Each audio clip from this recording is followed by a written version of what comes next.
everyone, I'm Hone, and it is Friday, so that means it's time for another MTG Top 10. I ran a poll for this one, and ramp spells beat out pump spells by a whole lot. For this video, my definition of ramp spell is fairly strict. The card has to search your library for a land and put it into play, and doing so has to result in you having more mana on the next turn. This means this list doesn't include things like mana dorks, though we do have a separate list on those. And it doesn't include cards like crop rotation, which get you a land, but you aren't actually ramping yourself in most cases. This list doesn't only include instants and sorceries that ramp you either. I was willing to include creatures who act as ramp spells, in other words, who put a land into play from your library when you play them. Alright, before we get started, a quick reminder on how I score cards in these lists. Pro Tour, Legacy, and Vintage Championship top 8s are worth 2 points, and Grand Prix top 8s are worth 1 point.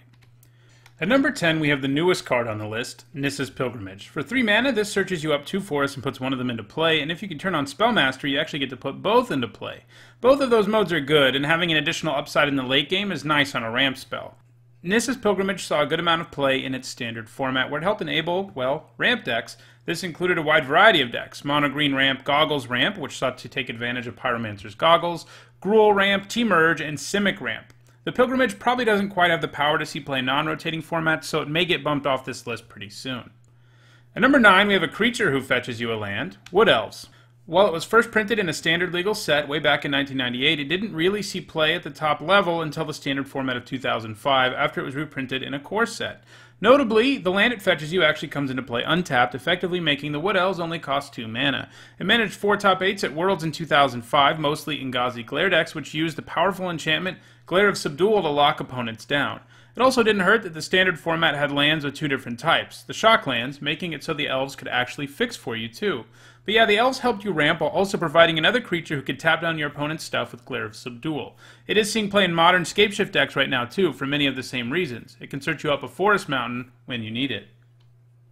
And number 8 is a sorcery that is an EDH staple in addition to having seen a lot of play in the Pro Tour and Grand Prix supported formats, and that is Kodamas Reach. For 3 mana, it fetches you 2 lands. You don't get to put both in play, but that's still pretty strong. It can allow you to get cards from 2 different splash colors and generally make it way easier to cast all the spells in your deck. Kodamas Reach was one of the best cards in Kamigawa block, which, to be fair, isn't saying much, and it proved this by being in 7 of the top 8 decks at Kamigawa block Pro Tour in 2005. In Standard, it saw play alongside Wood Elves and Ingazi Glare, and also found its way into Heartbeat of Spring decks, which generated ridiculous amounts of mana to go off on you with a spell with Storm.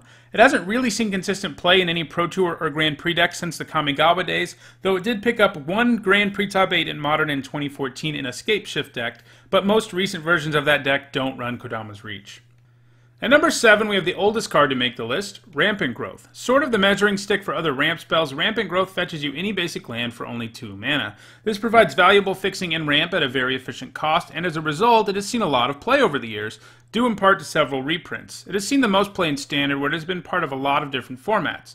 It first picked up points in Standard in 2004 when it was played in the Astral Slide deck that won Worlds that year, but it didn't really make any noise in Standard again until 2010 when it started showing up in Jund, Valakut Ramp, and Kessig Titan decks.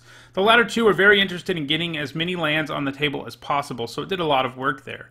It has also seen play in Extended, including in the extended version of Heartbeat of Spring decks that Kodamas Reach was in, as well as various versions of Scapeshift. After Extended ended in 2011, the Scapeshift deck survived in the new format, but the deck no longer runs Rampant Growth, and it hasn't seen play since 2012. At number 6, we have a card that is a staple in EDH in addition to its accomplishments in Magic's Pro Tours and Grand Prix, and it was designed by Jens Thorin, the winner of the 2002 Invitational. It's one of those invitational cards that a pro who won a tournament got to design. And that card is Solemn Simulacrum. This guy is all about value, allowing you to ramp your mana when he comes into play and drawing you a card when he dies. It is difficult for your opponent to interact with him and come out ahead, as he is 1 card who is basically worth 3. The sheer value of this card was first realized at the Mirrodin Block Pro Tour Kobe in 2004, where it put up 6 Pro Tour top 8s in a variety of decks, ranging from ramp to aggro. There wasn't really a good reason not to be running the guy in block. Standard is where he saw the most play though, where he is aided by also being reprinted in Magic 2012, giving him 2 shots at Standard. His first time through Standard was actually fairly quiet, managing only a single Pro Tour top 8. The second time through Standard though, it saw play at an incredibly high rate. It fit perfectly into ramp decks, which were pretty dominant in Standard at that time, and generally built around Primeval Titan and Valakut the Molten Pinnacle, but it also saw play in Birthing Pod because you could get value out of it when you sacrifice it to the pod. It also has a lone Legacy Grand Prix top 8 put up back in 2005, While it is pretty high in this list now, cards behind it that are still seeing play could really threaten it in the future, as it is an unlikely candidate to find its way into any of the current non-rotating formats, though it could always be reprinted in another core set, and if it were, it would almost certainly see play in Standard again. At number 5, we have the only colored card on the list that is in green, Knight of the White Orchid. On occasion, White is given the ability to search its library for planes. That sort of seems like a green ability, but color pie-wise, White has done it a few times, dating back to Magic's first set. The only catch is that you have to have fewer lands than your opponent, then you can go crazy.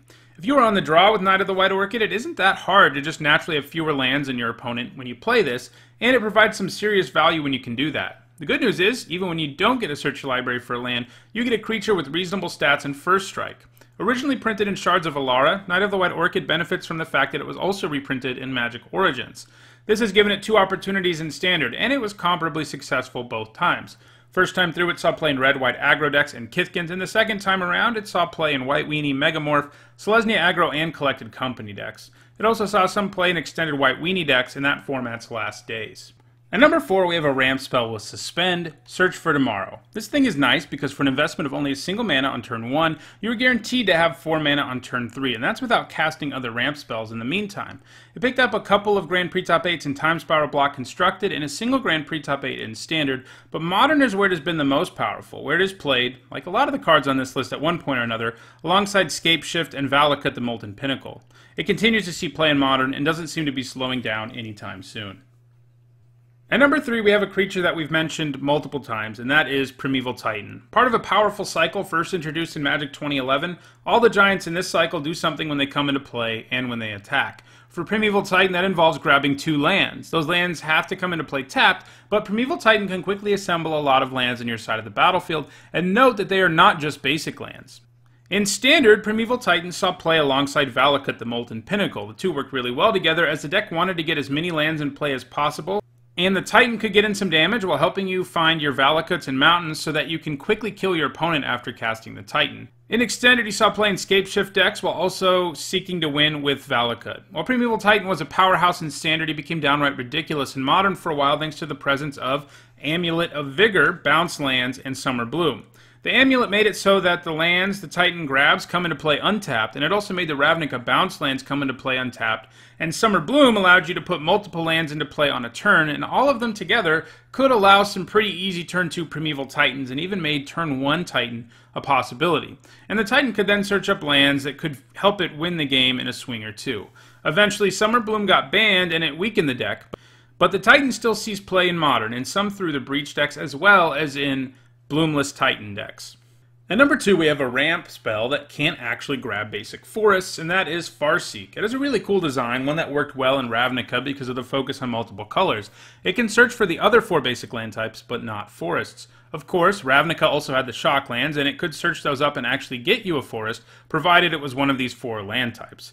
It saw play in Ravnica Block Constructed, getting into 3 decks in the top 8 of the Block Constructed Pro Tour in 2006. It saw little play its first time through Standard, but the second time around is where it put up its most points, showing up in a wide variety of decks. It helped enable decks playing 3 or more colors, including 5-color control, Jund control, Naya midrange, and Jund midrange. And at number 1, we have another creature who can get you a land, Sakura Tribe Elder. Being a rampant growth who can block a creature is pretty great, and the Tribe Elder immediately saw play and continues to this day. One of the best ways to see that a card is one of the best in its whole set is to look at the Block Pro Tour. Sakura Tribe Elder swept all 8 top 8s at Pro Tour Philadelphia in 2005, a pretty good indication of its power.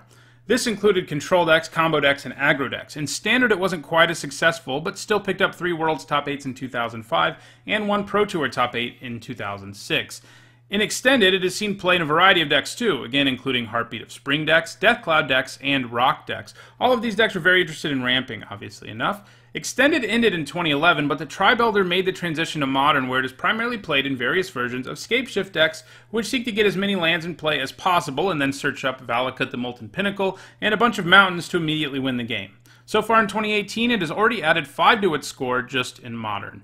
That does it for this top 10. If you enjoyed the video, don't forget to hit the like button and share it so others can enjoy it too. If you want to make sure you catch future MTG top 10s, don't forget to subscribe. Thanks for watching.